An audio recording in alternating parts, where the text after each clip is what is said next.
Have you lost your job? Have you lost a loved one? Are you exhausted caring for your parents, for your kids? Well, you can find immediate relief when you read Sheila Mack's new #1 bestseller, Bootstraps and Bra Straps. It contains the Boots formula to move from rock bottom back into action in any situation, especially right now. If life has knocked you down, pick yourself up with Bootstraps and Bra Straps. Get your copy at www.SheilaMack.com today. Are you ready for a reboot? Welcome to the Sheila Mack Show, reality at its finest. History reminds us those hit hardest often become the change makers. This year, we've all hit crazy economic, social, and emotional rock bottoms. We all get knocked down. Something hits globally, locally, personally. It affects our health, finances, our relationships. We have to recreate a business or career. Each show, Sheila and her special guest will be sharing their reboot stories, guiding you with real solutions to upgrade and up-level emotionally, mentally, physically, spiritually, and financially. Here on NBC's Kcaa Radio, Mondays at 1 and Wednesdays at 7 p.m. Pacific Time. If you're ready to pull yourself up by the bootstraps and bra straps, enjoy a listen. Here's Sheila. Welcome to the Sheila Mack Show, reality at its finest. Here we have real people sharing real stories and actionable steps to help you rebuild, reinvent, and reboot your life on your terms. I'm Sheila Mack, your host, and today we have Sharon HOLAND GELFAND. Sharon is a functional holistic nutritionist, speaker, and author. She supports women who feel like their bodies are betraying them. Oh, yes, Sharon. And they're tired and frustrated, and they're searching for answers. Okay, Sharon helps them get to the root of their most common health complaints with at-home testing and flexible food choices so that they have more energy, less stress, and feel great again. As a former banker and business owner, Sharon's career shifted course when her son was diagnosed with Crohn's disease. Oh, that's a rough one. Yeah. And this led her to grad school and opened her eyes to a deeper understanding of the body and how to heal. Sharon's book, The Gut Method, Secrets Beyond Your Plate for a Healthier, More Energetic Life, will be out at the end of October. Oh, really soon. All right. Yes, well, welcome to the show, Sharon. Well, thank you for having me, Sheila. It's a pleasure to be here. I'm very excited. Yes, so that was interesting. You had a tough situation that happened, and you ended up having that become a real gift, not only for yourself, but for many other people. Yes. It's so interesting because I believe that we all get signs from the universe, and we either pay attention to them or we don't. But over time, you keep getting hit with these same signs or something similar, and you just ignore it. You swat it away like a fly. And that's what was happening to me as I was exhibiting all these symptoms and compartmentalizing my health issues because I didn't have time for it. I was busy taking care of everybody else and working and a husband and kids. And then when my son was diagnosed, it just put the brakes on, and I realized, whoa, what is going on here? The doctor put him on a medicine, and within a week he got worse. Yeah. And he complained it was the medicine. And the doctor insisted it was the disease. And I reached a point where I thought, why aren't I listening to my son? And in that instant, Sheila, it was like a flip, the switch, flipped, and I just knew I had to do something, and it became a blessing in disguise, and it changed our lives. That's amazing. So now is your son pretty much better now, or? He is a lot better. He had been on a lot of medications. He was doing really well. So he was about 12 when he was diagnosed. He's 25 now. Oh, so wow. This was many years, a long journey of trying to figure out what's going on and what to do. And when he went to college, he was doing great, but then college added a lot of stressors to his life. And it's, at the end of the day, it doesn't matter how healthy you eat, how much exercise you get. If we don't manage our stress, that can also break down our bodies. So fortunately, he's doing really well now. He is on one medication, but he gets it because he understands his body. He's learned how to listen and tune in. That's incredible. And then you applied it to your own health and wellness as well? Yeah. So, as I was saying, I've been compartmentalizing my issues, and I swear to God, I think I was born dieting since I was a kid. And then, you go through puberty and everything explodes with your hormones. And before I knew it, I had IBS, I had eczema, I was constantly getting migraines, and I was taking Imitrix shots for it. And I had anemia, and I was hypoglycemic. I was going to so many doctors, and they're like, you're healthy. You're just getting older. And I was just on this treadmill. So this wake-up call and going to grad school, and then, getting into functional nutrition and understanding through specific types of testing what was going on and what I was missing, it just woke me up to everything, because once I was able to get the foundation and my gut healed, it lifted up everything that in my mind and my brain, because it's also connected.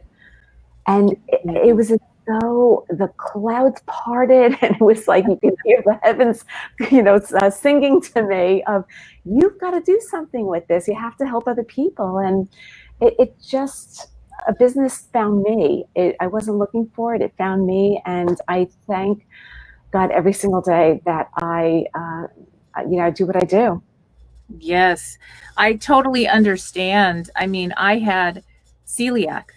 It was undiagnosed, and my father had it, and a cousin had it. And my father, unfortunately, he did pass away, and very young, because of complications, and it got worse and worse. Wow. And his doctor told me, you need to be tested. And I was really, because I knew everybody, and unfortunately I had relatives in 3 different hospitals at once. And so I talk about stress, and I was having issues, so I got scared, and I talked to my dad's doctor at the time, and he says, I think you have this celiac. And it was kind of a newer thing that people, and I thought, I heard about this food, this gluten-free food, and I thought it was a fad. Honestly, I had no clue there was science behind it, and that for some people it is very real. Yes. So I had to get rid of all that gluten in my life completely. And within, believe it or not, for me, for that particular situation, 3 days after no gluten, I never took another stomach medication. Like, I was taking Tums, I was taking all these things because I was sick all the time. I have, and this is 10 years. Never had to take anything else. That's amazing. And they wanted me to take this one medication at first, when I first went in and they did the endoscopy and all this. They wanted to give me this pink pill. I forgot what it's called. And right on the box, it says it could cause cancer. And I said, I don't think so. I mean, I'm already having problems. I really don't want to do that if there's another alternative. And so I went cold turkey, and I didn't do a lot of the gluten substitutes either, because they didn't really taste all that good. And so, now they're better, obviously, and they also have twice the sugar and carbs. I am so glad you said that. I'm sorry, continue. yes. So I was like, well, that's not going to work for my other situations. And so I'm PCOS, and I could go on and on. But so I have to really think about it. Well, it's interesting because the gluten-free foods that are being made, like a whole industry was born, and people thought, okay, I'm going to stay away from gluten. I'm going to buy all these products, but nobody's reading the ingredients. Exactly. Nobody's looking at all of the, they can't even read half of the ingredients, and then they're eating it because they have all these labels and these marketing claims, and we've become a society that is eating advertisements. And instead of being disconnected and just grabbing something because it looks good or it sounds good or somebody told you about it, it's picking it up and saying, what are these ingredients? Does it serve me? And, listen, on occasion, if you want it, okay, go ahead and have it, but at least know what you're doing. It's the awareness. And so much of that is what's missing with our lives, because again, we're so busy doing and taking care of everybody else, and then we'll like, oh, we'll take care of it tomorrow, and yeah, I'll go on a diet next week, and and it's just a vicious cycle. And this year, I mean, oh my gosh, with COVID, it Yeah. is very difficult for people, because now you're eating at home maybe, and maybe you're not into cooking at home. And so you're buying packaged foods or whatever, and relearning how to do all these things besides running a business maybe from home, or working from home, and having your kids home if you have children, or elder care because your elders came home from maybe a care facility or nursing home because that got closed down. That happened too. Yeah. So, and the gyms were closed, so you couldn't go exercise. And if you're in a really crowded city, maybe you don't want to like walk with a mask on for hours or what, to really get up a heartbeat, and you've got this mask on your face. So it's great. I mean, I believe in the masks when, to be safe and social distance and honor everybody's safety. Yet at the same time, it's kind of, I'm not sure how good that is. Yeah, no, I hear you. And I think also with being home, the stress, it totally inflames our bodies, and the refrigerator's right there. So no matter what, people used to say, oh, I'm going to college, I'm going to gain the freshman 15. Now they're saying they're gaining the COVID-19 because of being stuck at home. And it becomes like stress eating and comfort food eating, and people are feeling totally out of control and don't know what to do, and they don't know how to get their lives back in order because of everything that's going on. COVID, the whole political climate, this is an unusual time that we're living in, yet our bodies, our foundation, our temples is like, this is the most important time that we should really be tuning in and listening, because our body is talking to us. Our bodies are like cars. They're machines. They have all these dashboard signals, but nobody's given us the manual for what to pay attention to. So what we think is normal, a stomach ache, or we have gas, or, acid reflux. Oh, it's normal. It's not. It's common, but it's not normal. But we've just gotten so used to it. And now's the time to just kind of take a step back, breathe, and get tuned in. And that's part of why I wrote my book, because I'd been noticing with my clients and working with them, besides the testing, the idea for them was like, wait, I can have a little indulgence. I can do something, because we're so mean to ourselves. We're constantly beating ourselves up. But it's the idea of, wait, I have to listen to me first. I have that inner intuition.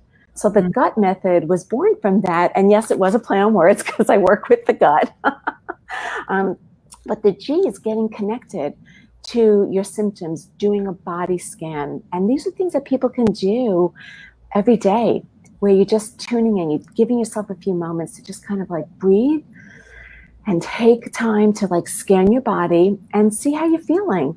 And doing it after you eat a meal, and keeping track of things. Because once you can connect to all of that, and also the emotional parts that you're going through, then you understand what this means, and then you can take action.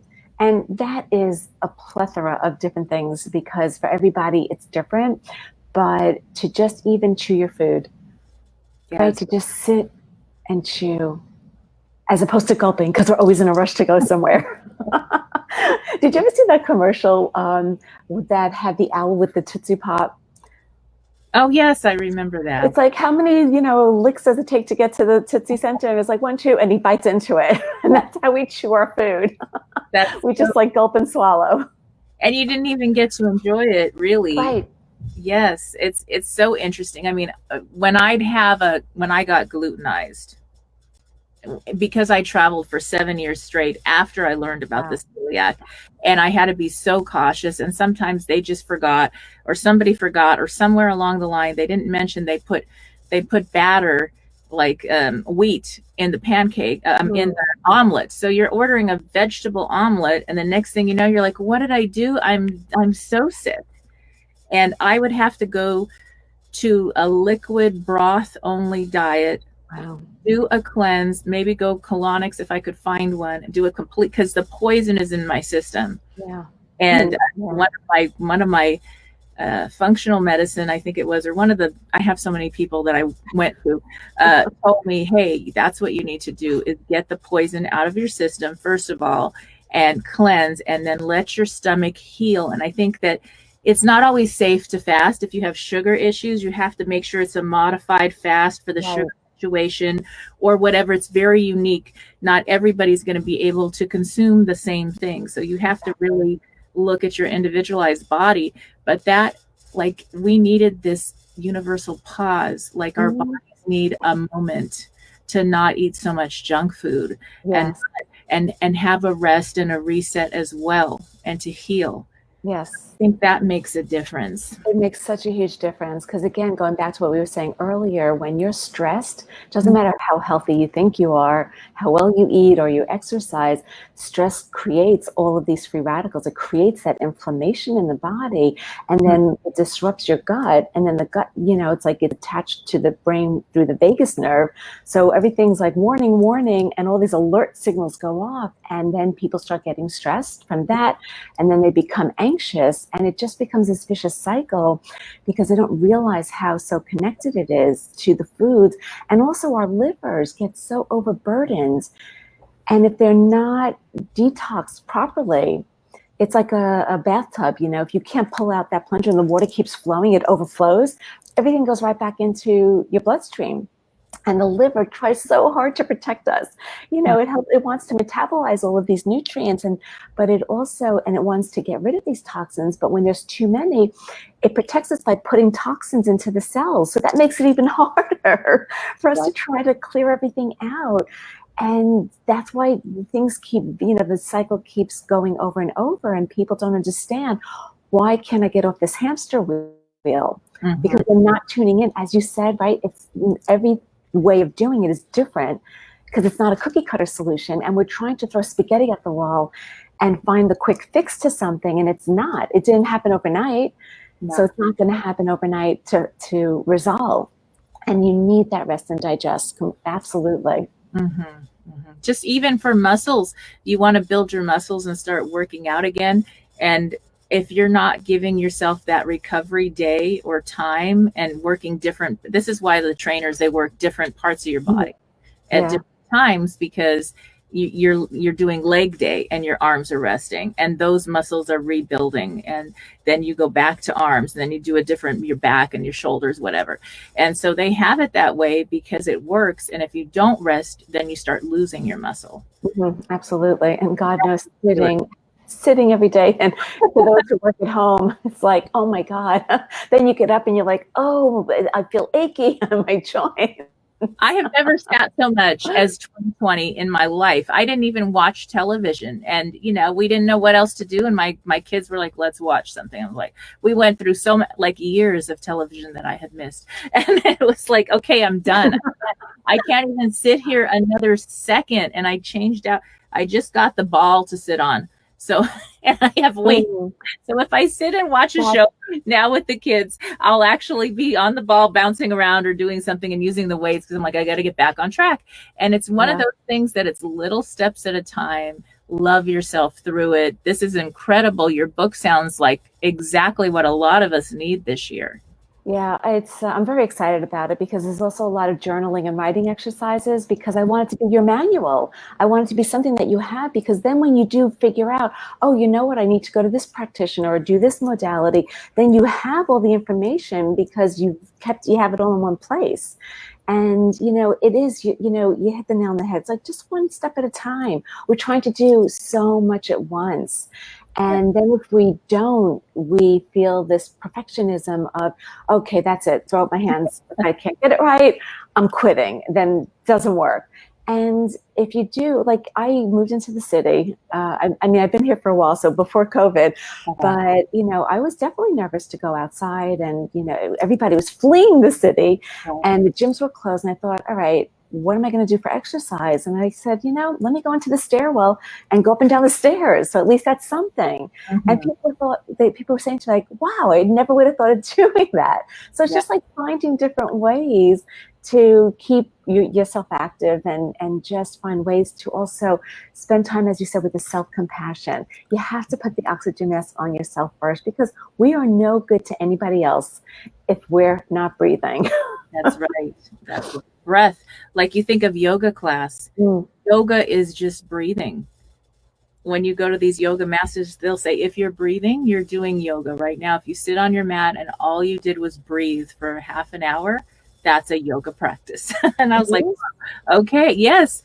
And so it's like a little bit at a time, people would go from just doing breath work to then doing very gentle yoga. And by the end of the year, they're doing incredible, I don't know, yoga things, postures and this and that. And that was one of my favorite yoga studios. I did a teacher training with them years ago. Oh, wow. And the lady that ran the studio, she's going to be on the show one of these days. And she was from India. She was a doctor. She quit that to do her passion. She loves her yoga studio. She's incredible. And out of all the studios, I've loved them all that I've been to, because I'm one of those that loves to go meditate while I'm actually meditation in motion, I guess. And that was my absolute favorite studio, because it wasn't about how people showed up. And there was this transformation that happened over time. Yeah. And there was no judgment had to stay at the door. Nobody brought judgment. It was just a beautiful, peaceful place. And what do you think about that for reducing cortisol, which is the stress hormone and all that? What other suggestions do you have? Besides yoga and the breathing, well, certainly the yoga, the meditation, any type of breathing. There's also, adult coloring books has become so popular, right? Like I used to love coloring when I was a kid, like finding an activity. Think back to, when you were a child, what did you love to do that was fun for you? And I used to love art. So I started drawing again. I took a watercolor class, some people, they just want to be outdoors in nature, and it's finding what made you happy and laughing a lot. This actually just reminded me of a story of a friend who was diagnosed 2 times with cancer. And the second time was already about 9 years ago. So a long time ago was the second diagnosis. And it was in her chest cavity, and everybody thought, "Oh my God, this is it! It's the worst." And she actually dumped all the people who brought around the negative energy, and she's like, "I don't want to be around you. I only want to be around people who lift me up, who make me laugh." And her key was laughter. Yes. So ways to reduce cortisol, it's finding what brings you joy. And it could be playing with a pet, or if you don't have pets but you love dogs, going to a dog park. There's so many different things. And if you can give yourself that every single day, it becomes part of a new habit that you create for yourself, and then it disrupts your thought patterns. So when you have that disruption, it's a chance to pause and pivot. Yes, and laughter is so healing. They even have laughter yoga. Believe it or not, laughter yoga, where you go and they start laughing, and then it's like it's contagious. Everybody starts laughing, and it's the most interesting thing. It is. But I'm sure you've also noticed, like who you surround yourself with also either adds joy or brings stress to your life. And this has been a time that I've even noticed with my clients, where everybody's really taking stock of life and what's important and what it means and what do they truly want, because it's that time to just discard what's not working and say, like, what do I want to get out of my day, my week, the month, my life? Like, what am I doing?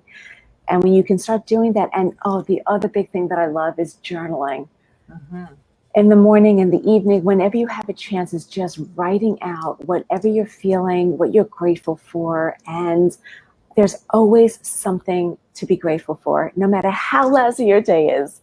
The fact that you even have a roof over your head, that you're wearing clothes, that you have simple things, just finding the gratitude and joy in the simplicity that life can be, can just relax us and reduce our cortisol levels. And there's so many different ways to get started. And all you have to do is pick one. You don't have to do all of them. Just pick one. And, you know, it's funny that the gratitude practice for me, I believe it really helps to rewire the brain in a sense when you've gone through a tough situation, a serious thing has happened in your life, you tend to relive that in your mind. Like, let's say you got into an auto accident. You keep seeing it over and over again for months. You wake up, there it is. You go to sleep, there it is. And that could be anything. Somebody, you know, an attack, an abuse, a loss of a loved one, whatever that could have happened, then you tend to go there. So for me, one of the things I learned a long time ago was whenever I would catch myself and I'd say, oh, I'm going there. Because you're like physically reliving the experience again. And that the cortisol is going through your body, and that's really a tough one, and you get stuck.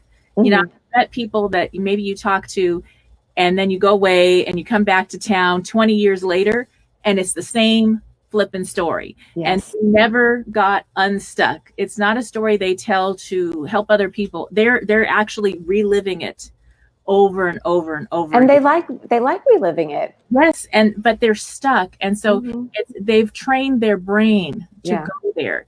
And retraining your brain is whenever you go there, you catch yourself. So for instance, I lost my youngest son. I'm so sorry. He had a heart condition, and, you know, since 5th grade. So we were always concerned, and he went to sleep and didn't wake up one day. And so, you know, this just happened, and we thought, wow, okay, what is the gift? We had him it was a gift that he was here from 5th grade until age 22. Wow. And we go to the gratitude, and I'm telling you, my mind obviously would go to, I'd wake up, go to sleep. It was there, the sad parts. And I thought, I need to work on when I get there, how can I shift that to the blessings and the gifts and the gratitude and the thanks and the, yes, I did honor the grieving process, and it's still happening probably for the rest of my life. And my kids, you know, all went through a lot because they were so close. I have 6, I adopted 3 are mine. And they're all, wow. And so, you know, and they were very close. Everybody was very loving to one another. And so it was hard on all of us. And we all did this practice of working on it, and it just lightened it a little bit. And we still go through our ups and downs and triggers and everything that's normal, and we honor that. Yet it helped us to not get stuck, because we know that that's not what he would have wanted. And it's something that has really helped. And the other thing is, starting from day one, we were doing a gratitude. Well, what can we be grateful for today? And wow, the first few days we had a really pull, okay, how can we have gratitude at this moment? Well, I'm grateful that we're able to pay for all this and take care of everything, and that all the family and friends can come in and everything like that. And so that gratitude practice is something that helps with depression, helps. It's your physical health, it's your mental health, and people feel it. Yes, they do. It's so connected, and that's so important, because so many people have been so disconnected, and they just look at one aspect of health, not realizing that it's all pieces of this puzzle, and you can't just focus on one area. You have to focus on all of them and do it fluidly as it ebbs and flows, as you go through your morning, as you go through the gratitude and find a new way of being, you know, without him, but with the love that he, you know, gave to the whole family, that you have for each other. And then from that, what's beautiful is what possibility could evolve from that for the whole family in his memory. You know, it's just, losing a child, I can't even imagine. And the gratitude, the connection to family, the support of everybody is so important. That spiritual, emotional, mental is just as important as the physical part of oh, what am I going to eat for food today? It's more important sometimes than actually the food when you really think about it. Well, besides the gluten from the celiac and of course other things, but you know, we have to give it a lot more credence and a lot more value than it's given. And people are really starting to come around and realize that, to be present. And I think like when you get back to your son had this Crohn's and different, when your body is going through something and it's giving you serious, like, hey, this is painful. I'm having all this difficulty. I can't even function right now. When you listen, it's actually a gift and a blessing in a way, because it's telling you, hey, you know what? Maybe something else isn't aligned. Mm-hmm. Your diet, it's the journaling, it's meditation, it's giving yourself gratitude, things. It helps you to remember what really matters most. And like you said, especially for us women and moms, Yeah. we're busy. We're doing so much and we don't have time yet. And we think we don't deserve it. Yeah. And then you realize, wait a minute, there's no way I can give to everybody else unless I take care of me. Yes, absolutely. So interestingly, when my son was young, actually for a year before he was diagnosed, something was off.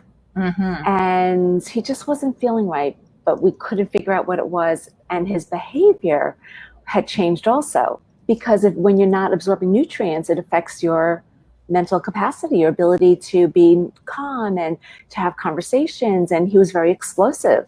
Oh. And I was going through a divorce. So it was a perfect storm of everything that was happening. So, realizing, even for the parents who are listening, our kids know their bodies. Mm-hmm. And if we just take a pause and pay attention to what they're saying, they can't always articulate it, but they can draw it. So sometimes it can come through pictures of how they're feeling and what they're feeling, because they don't have those words yet. And if we give them a word, they might not understand it yet if they're young. And that was my son. Like, he couldn't even articulate it and he was acting out.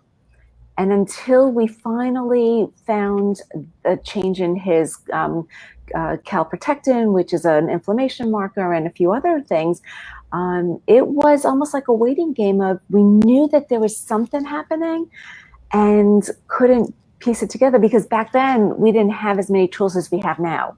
Yes. This was like 12 years ago, so things keep evolving. But now he uses comedy for his stress. It's like laughter. He loves to laugh. He loves to write comedy. And I think whatever we can all do to find what makes us and brings us, joy and happiness is, it definitely will reduce the cortisol, help to reduce the stress, because stress is a real problem in the country and the world, and COVID's not going away anytime soon. Yes, I know that is something that COVID has raised everybody's cortisol. People that have never had an issue, they're like, well, I got that COVID-20 weight too, and they did the same. Like, they still exercise, they still did things, and they're like, what's different? And I really think it's that cortisol and that stress, because they were hit maybe financially, or they were hit, with maybe not knowing if you can pay your rent because your business had to shut down. And do you pay the business rent or your house rent, or what do you do? Because a lot of the businesses had to continue to pay rent at their places of business when they were closed. And of course, the landlords have to pay their mortgage, but at some point, when nothing's coming in, it's very difficult, and it comes out in interesting ways. Definitely. Listening to our bodies, reading great books like your book when it comes out. I'll definitely maybe have you come on again and share about it, and share your link when it's available. And then at the end of the show, we'll have more information on how people can connect with you. But it's very important to be aware and listen. Like my little son, when he was in 5th grade, he said his heart hurt and he had the trouble on the basketball court. And I brought him to the doctors, and they were like, well, it could have been he was just dehydrated. And they sent us home. And I said, oh no, this child never complains. Yeah. And they don't even know what their heart hurt means. If like that's no. And I had to fight with them, and they did all the tests and found and did an ablation that probably kept him alive as long as he got to live. And so as a parent, sometimes, yes, listen to your doctors, but get lots of opinions. And if you go away, keep getting opinions and keep researching. And keep trusting your own intuition, because there was something in me that was like, This doesn't make sense, and she's not answering my questions. This doctor, there's something, and questioning. It's like, it's okay. Yes, they're the experts, and yes, doctors save lives, and they're wonderful, but they only know what they know. They've been trained how they've been trained, and we need to be our own health advocates for ourselves, for our families, and give the tools to our kids to be able to do that.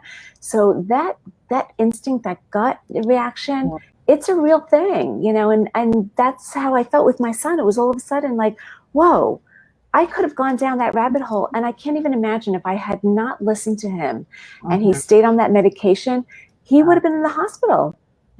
Who knows where it would have led, right? So it's so important to really realize I can trust myself. My mind, my body, my intuition, my sixth sense knows I have to dig elsewhere. And like you said, go for more opinions, find other modalities, do other types of testing. It's not just what doctors' offices offer. There's so many other ways to really get to the root of what is happening in your bodies. And it's different. Like, I do hair analysis for people, and they're like, hair analysis? Nobody does. My doctors don't do hair. What is that? And there's just so many ways to go about your health that don't have to be just black and white. And it gives you a chance to explore those avenues. That's very, very true. That's incredible. I probably will have to get a hair analysis for sure. I'm always doing the latest and greatest to check and all that fun stuff. I enjoy it, but I also find it interesting, and I do go to my doctor, but I also do other things. And I think that food is our medicine, and it can be, if we're able to follow a process and learn how to use food as a gift and fuel and heal our bodies and our gut, then that's going to really make a difference in health and wellness, especially when that's so important this year. Absolutely. It will, it is. And I think that the tables are turning. I think we're hitting that tipping point where people are, waking up and realizing I need to be proactive, because you only have one life in this body, right? You need to be proactive because, where do you want your health to be 3, 5, 10 years from now? You can still live with that chronic pain and inflammation. And I think it's now 1 in 9 women are being diagnosed with autoimmune disease, and I think that just taking those first few steps, and it just propels you to want to explore deeper and to be healthier. That is so good. Yes, so true. Do you have any advice for, let's say, parents that are seeing that maybe their kids are eating just a lot of the wrong foods right now, and you're trying to kind of subtly bring in healthy foods? Do you have any advice? I mean, you probably had to switch the menu at home with the healing process for your son. Oh, yeah. Advice on how to do that? Oh, absolutely. So with my son, he didn't eat anything green, a vegetable, he wouldn't even look at it. And because his taste buds were completely off, everything was white and processed.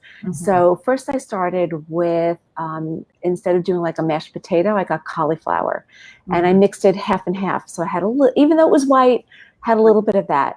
Then I started to make these protein shakes, chocolate shakes with a vegan protein powder and non-dairy, milk, and throwing in spinach. So I found ways to hide it.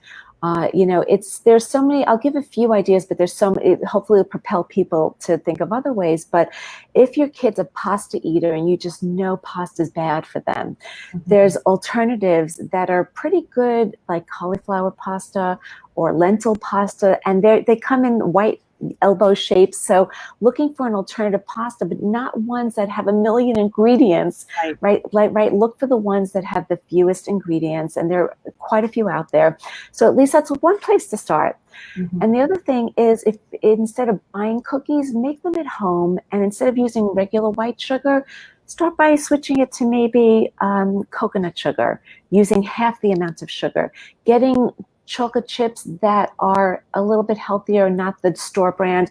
Start exploring different brands to make some of those same recipes, but a little bit on the healthier scale. And instead of white flour, try oat flour. So those are some ways. And with snacks, I always say kids need 10 to 15 times to see something before they'll taste it. So always have, kids love clementines, put the fruits out, put some vegetables out, don't force them, invite them. And then also maybe get them involved in, hey, let's have a chewing contest. Well, let's just take this carrot, we're each going to chew it 20 to 30 times, and then we're going to open our mouths and let's see whose is the mushiest. So you can play games with them depending on how old they are, but it's making swaps slowly. Mm-hmm. Yes, that makes a difference. And I remember years ago, my kids, I worked at a private school for a while. It was a Waldorf school. And coming from the public school situation with the lunches were so processed and so not healthy. It was just, our United States public school lunches are not good. And then I go to this school where every single kid had organic food packed from home. Mm-hmm. And that was this different environment. And I thought, oh my gosh, this could happen anywhere where it was normal. And I think it comes down to marketing. Yes. A lot of the times. And marketing, like you have to eat this fun cereal and this, and it gets a prize or whatever it is. And in it's the peers and the people that you're around, because everybody was very into health and wellness and organics and natural, and they had a gardening class, all these things. And so with that, the kids, that's all they knew. Yeah. They didn't do a lot of TV. The parents had to sign a waiver. Wow. That we're not going to have our kids watching TV. Right. It was a completely different world. And I was like, it's also a form of marketing in a way, because it's what's around you. So if all you have is the options of you're going to get a healthy organic lunch, it might look really good. It could still look like it's still going to be a pizza or whatever fun sandwich or however you want to make it, but it's going to be organic and healthy, maybe gluten-free, maybe sugar-free. Like you said, different sugar substitutes. Now for me, I do monk fruit and stevia is all. So depending on what you can do, that's zero glycemic, and it depends on what you need. Right. Absolutely. I love monk fruit. Stevia, some people do have issues with that.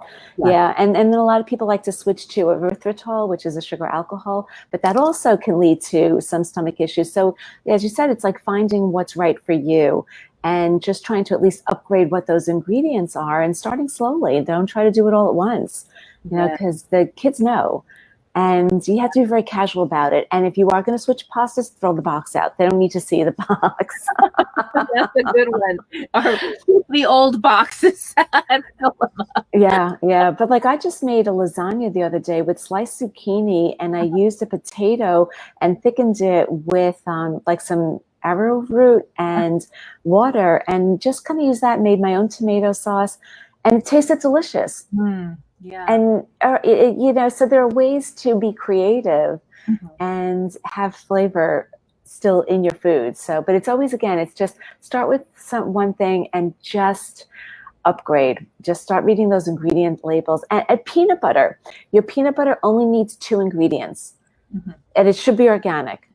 Right. Organic peanuts and salt. That's it. It doesn't need anything else. And I can guarantee you people are now going to start looking at their labels in the store and being like, what? Soy. There's so much soy, and some people are allergic to soy and they don't know it. And that's an issue. Oh, soy's a whole other story. And, yeah, we could talk for hours about this, but it's really important to just be aware and go, I think, as natural as possible. Whole foods. Eat the perimeter of the supermarket, stay away from those aisles. If they're sitting in a box on a shelf, what are they doing inside your body? If they have an expiration date that's a year from now, what is that telling your body? Your body can't read it. I actually play a game. I used to do classes, eating for athletes in the high school. And I play games with putting up the ingredients and having all the students guess what it was. And they were just mortified when they found out their favorite snacks. They didn't know, they didn't understand what any of the ingredients were. Wow. Yes. So true. And it makes a difference at any age. When you make a switch, you'll see a difference in your mental health, physical health. Everything changes with that, and it takes a little while. It's not going to be one day. Mm-hmm. It's a process. It's a lifestyle. Yes. It's a lifestyle. So if you look at it that way and break it down, and that's another thing too that's really important to think about, is chunking it down and not trying to, because it can be so overwhelming. But if you just chunk it down and say, let me just start with 1 week, let me just look at my week, and then let me just break it down day by day. Let me just start with the day. And then you do it one day at a time. So it's like everything else. It's like business also, right? You have your big vision, but then you have to work backwards so that you can get your timeline, chunk things down. It doesn't happen overnight. No. And our health is not going to miraculously improve overnight also. But there's hope, because there's so much possibility with all these shifts. Definitely. Well, we are coming to the end of our time here, so I wanted to have you share about how people can connect with you. Yeah, that would be great. The best place is to go to my website, which is SharonHolland with 1L.com. All of my social media is on there, and I actually have a free checklist that gets you started with connecting to your symptoms, a guide of how to pay attention. And yes, my book will be out. The link should be available by the end of next week, so I'll let you know when that's up, and I'm very excited about it. Thank you so much for having me. All right. Thank you for being on the show, and we will see you all next time. All right. Bye-bye. So long. This is the Sheila Mack Show, reality at its finest. Here we have real people sharing real stories and actionable steps to help you rebuild, reinvent, and reboot your business and personal life on your terms. I'm your host, Sheila Mack, and we are here today on NBC's Kcaa Radio, the station that leaves no listener behind. Next, I'm going to share a short portion of my new best-selling book, Bootstraps and Bra Straps, the formula to go from rock bottom back into action in any situation. Boots Formula, a simple yet powerful method of redirecting your thoughts and actions. The Boots Formula will teach you the skills you need to quickly dissolve limiting beliefs and get back into action. In simple language, Boots will grab your problem by the bra straps and help you get back into action in any situation. Sound like something you can use? Let's take a look at each letter. B is for being. The first letter of the Boots formula is B, which stands for being. At one point in my life, I decided this is who I'm being in all that I'm doing. When shift has hit the fan, you realize this is messy, and you just have to roll up your sleeves. Maybe you have other people to help you, but maybe you don't. Either way, you have to be the one in command. You have to decide who you're being and what you're doing. Whether you're starting over or just hoping to make it through, you have to ask yourself, how am I going to show up through this? Who are you going to be as you're walking your puppies or cleaning up the mess? Who are you going to be while you're reorganizing your life and changing your living situation? If you're being who you really are, then you won't be in that bad situation for long.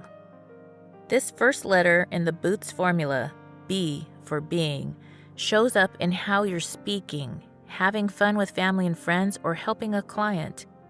Who you choose to be while doing all the things you're required to do as you move from rock bottom back into action makes all the difference. But why is this so important? Because the way you show up and the energy that comes from you will help attract better things in your life. I know that sounds like magic, but it's happened to me time and again, as you'll see throughout this book. The opposite is true as well. If you show up with negative energy, you will attract worse things into your life.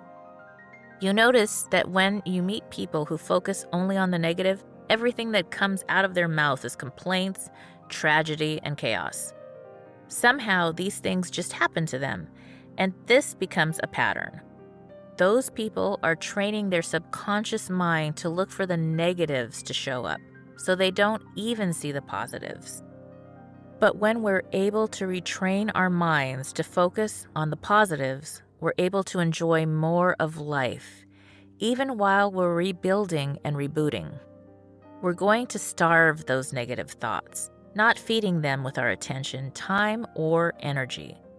When you focus on the good parts of your life, those things that you can be grateful for in this moment, that energy will bring even more good things your way.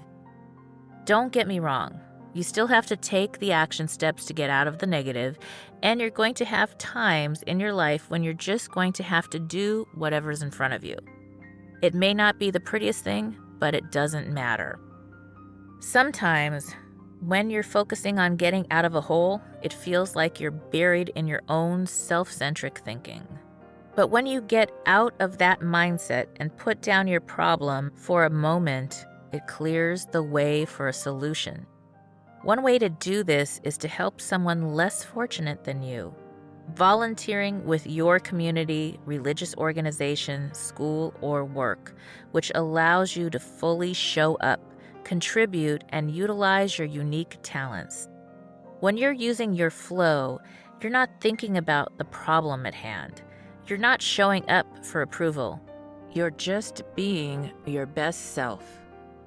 If you're showing up and being fully present, people will see your true essence and respond to that. Having that respite will open a floodgate of ideas and give you the resources to resolve any difficult situation you find yourself in.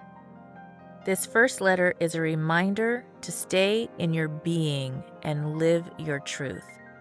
It will help you stay grounded and centered when things are in a state of change and chaos.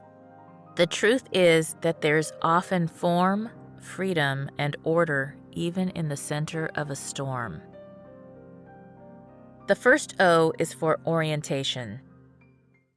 The next letter in the Boots formula stands for orientation.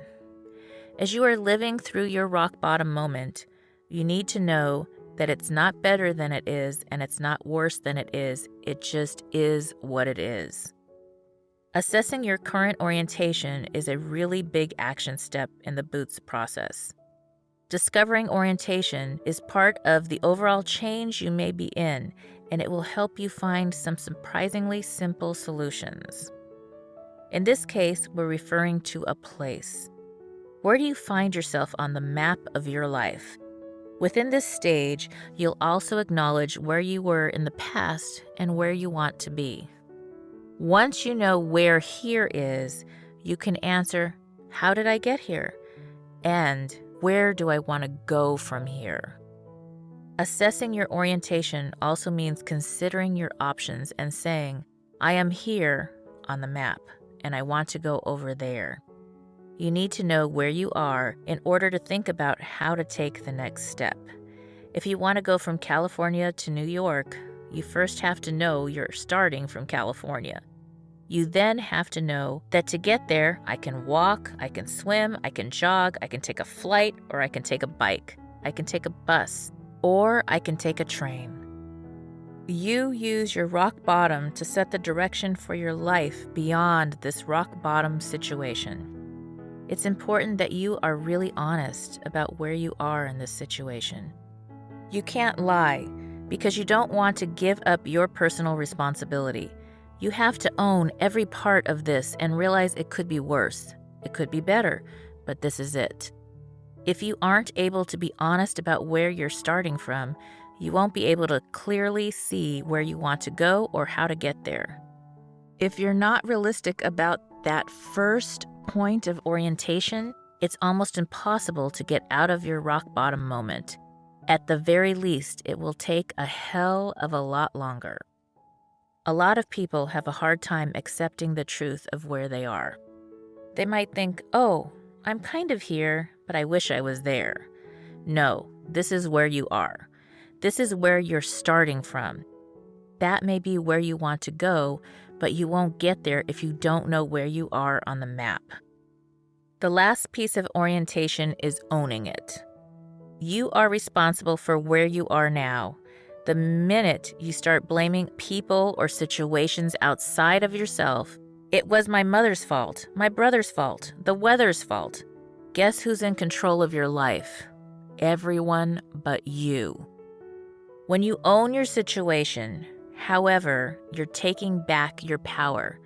Damn, yes, I spent that money, or oops, I did trash the credit card, but I'm not going to blame Macy's or Nordstrom. I'm just going to have to do something different here. Nobody else gets to be in charge of your life. From here on, you own it.